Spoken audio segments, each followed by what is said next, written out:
কিসের জন্য? গরু হারালে ওই রকমই হয় রে মা। আচ্ছা ঘটনাটা কি হয়েছে খুলে কত।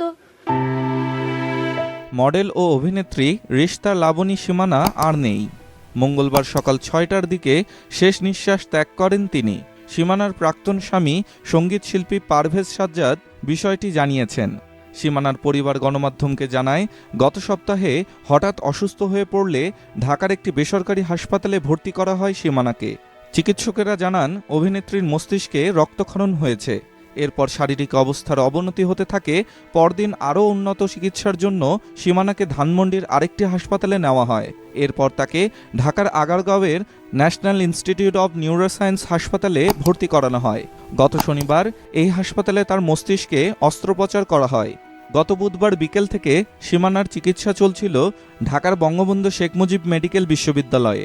সীমানার ভাই এজাজ বিন আলী জানান, শুরুর দিকে তাকে আইসিইউতে রাখা হলেও বুধবার থেকে লাইফ সাপোর্টে রাখা হয়।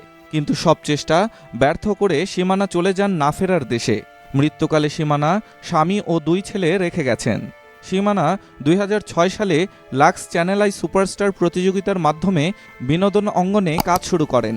দারুচিনি দ্বীপ সিনেমায় অভিনয় করে প্রশংসিত হন তিনি। পরে নাটকেও অভিনয় শুরু করেন, কিন্তু হঠাৎ 2016 সাল থেকে অভিনয়ে বিরতি নেন।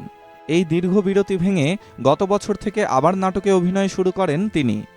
ডেস্ক রিপোর্ট, স্টার সংবাদ।